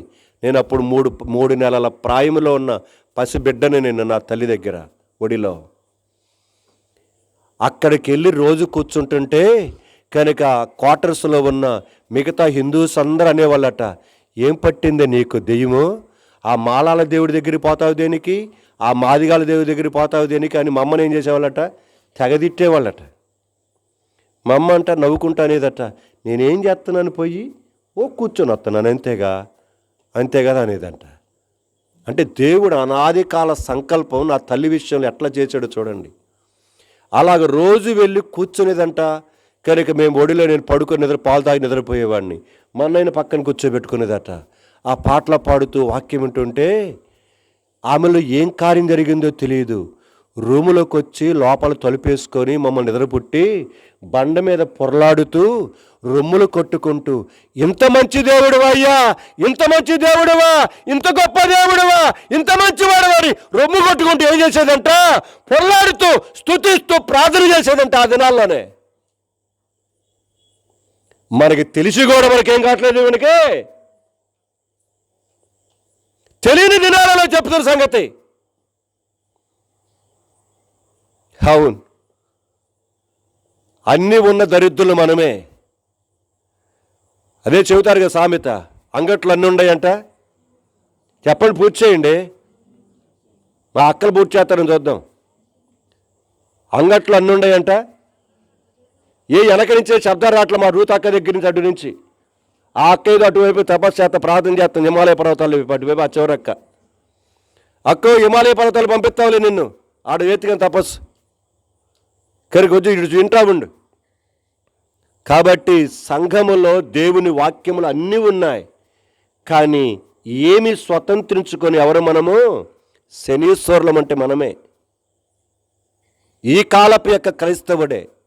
ఏదో 1 or 2% తప్ప మిగతా అందరి పరిస్థితి ఇదే నాడు. సరే, నేను ఇంకా అసలు భాగంలోకి వెళ్ళా, అర్థమైందా? సరే, 9:20 అయిపోయింది. నేను అనుకుంటున్నట్టుగా 9:30 అయ్యేట్టుంది. సరే, జ్ఞాపకం చేస్తున్నాను. ఆయన సంకల్పం నెరవేర్చటాని కొరకై నిన్ను పుట్టించాడు, నన్ను పుట్టించాడు. ఈరోజు భార్యాభర్తలుగా ఉన్న వంశీహీనాల జీవితంలో 2వ సంతానముగా బాబును దేవుడు ఏం చేశాడు? ఆయన సంకల్పము జరగటానికి, గుర్తుపెట్టుకోవాలన్నమాట. మీకు ఇచ్చిన జాస్మిన్ కానీ, మీకు ఇప్పుడు పేరు పెట్టబోతున్న కొడుకు కానీ ఎవరి సంకల్పము ద్వారా ఇవ్వబడ్డారు? దేవుని సంకల్పము ద్వారా. గుర్తుపెట్టుకోండి, దేవుని సంకల్పము ద్వారా అప్పగింపబడిన ఆ కొడుకును మీరు ఎలాగ పెంచుతారో నాకు తెలియదు. దేవుడు తన సంకల్పము నెరవేరటానికి కొరకై అబ్రహామును 75 సంవత్సరాల వయసులో బయటికి దేవుడు తీశాడు. మీకు జస్ట్ ఉదాహరణ చెప్పేసి ముగిచ్చేస్తా. 75 సంవత్సరాల వయసులో దేవుడు తన సంకల్పాన్ని నెరవేర్చుకోవడానికి కొరకై అబ్రామును, షారాయిని తీశాడు. అప్పటికి వారికి పిల్లలు లేరు. మనకు తెలుసు, ఆదికాండం 12వ అధ్యాయంలో మాట్లాడుతూ వచ్చాడు. నేను నిన్ను ఆశీర్వదిస్తాను అబ్రహామా, నిన్నును నీ పిల్లలను ఆశీర్వదిస్తాను. నిన్ను ఎవడు ఆశీర్వదిస్తాడో వాడు ఆశీర్వదించబడతాడు, నిన్ను ఎవడు శపిస్తాడో వాడు శపిస్తబడతాడు. దేవుని సంకల్పములో పరుతుతూ వెళ్తున్నప్పుడు అక్కడ అనుకోకుండా కరువు వచ్చింది. కరువులో ఏమైనారు? దేవుని సంకల్పము నుంచి పక్కకు వచ్చేసారు. అక్కడ శత్రు వారిని బాగా వాడుకుంటూ వచ్చాడు. కరువులో దారి తప్పారు. అయినప్పటికీ మరలా దేవుడు ఏం చేశాడు? ఫరోతో మాట్లాడి గద్దించి అబ్రాము భార్యను మరలా అబ్రామునికి ఏం చేశాడు? నేను ఇక్కడ జాగ్రత్త చెప్పే మాట గమనించుకోవాలి. అదే నేను చెప్తున్నాను, మీరు మీకిచ్చినట్టు యొక్క గర్భఫలమైన ఆ బిడ్డలిద్దరిని, అలాగని మీ వైవాహిక జీవితంలో భర్తగా నీకిచ్చాడు భార్యగా, భార్యను భర్తగా నీకిచ్చాడు భార్యని నీకు. దేవుని సంకల్పములో కనుక చేయబడినట్టు యొక్క వ్యవస్థ ఇది. ఈ వ్యవస్థను నీకిష్టం వచ్చినట్టుగా కరువు వచ్చినప్పుడు, ఇరుకొచ్చినప్పుడు, ఇద్దు వచ్చినప్పుడు నువ్వు ప్రయాణం చేస్తూ ఉంటావేమో, జాగ్రత్త, నష్టం జరుగుద్ది అక్కడ. అయినా కూడా దేవుడు వారిలో ఉన్న ఆ విధేయతను బట్టి అబ్రహాము ఒంటరిగా ఏం చేస్తుంటాడండి? అక్కడ ప్రార్థన చేస్తుంటాడు. అయ్యా, నేనేమీ చేయలేకపోతున్నాను, నేను ఒకవేళ తప్పు చేస్తుంటే నన్ను ఏం చెయ్యి, క్షమించని ప్రార్థన చేస్తుంటాడు. దేవుడు మళ్ళీ లైన్లో తీసుకొచ్చాడు. తర్వాత 16వ అధ్యాయం వచ్చింది. 16వ అధ్యాయం వచ్చేసరికి దేవుడు మాటలు పక్కన పెట్టేసేసాడు. తన భార్య మాట వినేసేసాడు అబ్రహాం. జరగకూడని కార్యం జరిగిపోయింది అక్కడ. పుట్టకూడని వాడు పుట్టేశాడు అక్కడ. మళ్ళీ కొంతకాలము దూరం అయిపోయినాడు దేవుడి సంకల్పములో నుంచి. మళ్ళా దేవుడు వారిని ఏం చేశాడు? హెచ్చరించాడు, మళ్ళీ గద్దించాడు. 17వ అధ్యాయంలో మళ్ళీ బయటకు వచ్చారు. ఆ విధంగా మళ్ళీ 20వ అధ్యాయంకి వచ్చేసరికి మళ్ళీ దారి తప్పారు. అక్కడ అబీమెలెకు ఏం చేశాడు? అబ్రాహాం భార్యను తీసుకుని, అంటే నేను సంకల్పములో నుంచి తప్పిపోవటము మరలా రావటం అని దాని గురించి చెప్తున్నాను నేను. దేవుని సంకల్పం ఏంటిదంటే అబ్రాము షారా ద్వారా ఇస్సాకును దేవుడు బయటికి తీసుకురావాలి. అది సంకల్పం. ఆ సంకల్పమునకు వ్యతిరేకంగా కొన్ని పనులు జరిగిపోతూ వచ్చాయి. అప్పటికే ఇష్మాయిల్ ఏమైపోయినాడు? వచ్చేసాడు లోకములోనికి. అప్పటికే జరగవలసిన విషయాలు జరిగిపోతూ వచ్చాయి. ఇస్సాకు బయటకు వచ్చాడు సంకల్పములో నుంచి. మళ్ళీ దేవుడు 26వ అధ్యాయములో ఇస్సాకుతో మాట్లాడుతున్నాడు. ఇస్సాకా, మీ నాయనలాగా నీవు కరువులో ఐగుప్తుకు వెళ్తావేమో, జాగ్రత్త, వెళ్ళబాకు అన్నాడు. నేను నిన్ను నిశ్చయముగా ఆశీర్వదిస్తా, నేను నీ తండ్రి అబ్రహాము దేవుడను, నేను నీకు దేవుడిగా ఉంటా, నువ్వు నా మాట విను అన్నాడు. ఇస్సాకు కూడా దారి తప్పుతూ వచ్చాడు కొన్నిసార్లు. మళ్ళీ దేవుడు తన సంకల్పంలో తెచ్చుకుంటూ వచ్చాడు. మళ్ళీ యాకోబు జీవితం అలాగే. యోసేపు చివరిగా 50 అధ్యాయములో తను చనిపోతూ తన అన్నలందరితో చెప్తూ ఉన్నాడు, నిశ్చయముగా దేవుడు ఒకరోజు మిమ్మల్ని ఏం చేయబోతున్నాడు? దర్శించబోతున్నాడు. తప్పనిసరిగా దేవుడు మిమ్మల్ని ఏం చేస్తాడు? ఇక్కడి నుంచి కానానుకు దేవుడు తీసుకుని వెళ్తానని చెప్పాడు. 430 సంవత్సరాల తర్వాత ఆయన సంకల్పమును ఏం చేశాడు? అక్షరాల నెరవేర్చాడు. ఆ నెరవేర్చిన స్థలమే ఆ కానాను దేశం, పాలస్తీనా, పాలు తేనెలు ప్రవహించే కానాను దేశం. గుర్తుపెట్టుకో, దేవుని సంకల్పముల నుంచి దూరమైపోయిన పశ్చాత్తాపముతో దేవుని దగ్గరకు రావాలి. లేకపోతే సంపూర్తిగా ఏమవుతారు? దేవుని సంకల్పముల నుంచి దూరముగా వెళ్ళిపోయి శత్రు సాతాను యొక్క పని చేయవలసి వస్తుంది. కాబట్టి మీ ఇద్దరికి అదే చెప్తున్నాను, ప్రార్థన చేసుకోండి, ప్రతి దినము దేవుడి మీద ఆధారపడండి.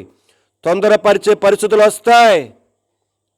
అబ్రాహాము శారాల జీవితంలో వచ్చినట్లుగా, ఇస్సాకు రిబ్కాల జీవితంలో వచ్చినట్లుగా, యాకోబు రాహేలు లియాల జీవితంలో వచ్చినట్లుగా వస్తాయి తప్పనిసరిగా. అయితే తప్పిపోయిన వెంటనే దేవుని దగ్గరికి వచ్చి ఏం చేసుకోండి? అయ్యా, నీ సంకల్పములోకుండా మేము ఎక్కడ దూరం కాకుండా, మా బిడ్డలను దూరం చేయనీయకుండా సహాయం చేయి, మాకు బుద్ధి చెప్పు, మమ్మల్ని కొట్టు, శిక్షించి నీ సంకల్పము నెరవేర్చబట్టాను కొరకై మేమును మా పిల్లలను విధేయులమైన దగ్గరకు వస్తామని ప్రార్థన చేసుకోండి. తప్పనిసరిగా దేవుడు తన సంకల్పములు ఏమై ఉన్నవో వాటిని ఏం చేస్తాడు? నెరవేరుస్తాడు. ఒక్కొక్కరి విషయములో ఒక్కొక్క సంకల్పమును యోసేపు జీవిత విషయములో తన యొక్క వ్యతిరేకులైన ఐగుప్తు దేశానికి ప్రధానమంత్రిగా చేశాడు. దానియేలును, హనన్యా, మిషాల్, అజర్యాలను బబులోను సామ్రాజ్యములోనే గొప్ప మంత్రి పదవులను, ప్రధానమంత్రి పదవులను దేవుడు వారికి ఇస్తూ వచ్చాడు. అలాగే అహష్వేరోషు కాలములో దేవుని సంకల్పములో ఉన్నటువంటి యొక్క ఎస్తేరు రాణిగా చేయబడింది. మొర్దెకై తలుపు దగ్గర ఉన్న గేట్ కీపర్ ఏమైనాడు? దేశానికి ప్రధానమంత్రి. ఆయన సంకల్పములు జరగనివ్వండి. కష్టాలు వస్తాయి, అయినా నిలబడండి. తప్పనిసరిగా దేవుడు ఏమైతే సంకల్పించాడో మీ బిడ్డల విషయంలో, మీ విషయంలో వాటిని నెరవేర్చి తీరనివ్వండి. అంతవరకు ఓపికతో ప్రార్థనాపూర్వకముగా దేవుని వైపు చూడండి. ఇప్పుడు నేను చెప్తూ వచ్చిన వారిని ఎలాగైతే చేస్తూ వచ్చాడో భవిష్యత్తులో మిమ్మలను, మీ బిడ్డలుగా అలాగే చేయాలని మా ఆశ, మా ప్రార్థన. దేవుడి కొద్ది మాటలను దీవించునుగాక. రండి తీసుకురండి మీ పిల్లోడిని.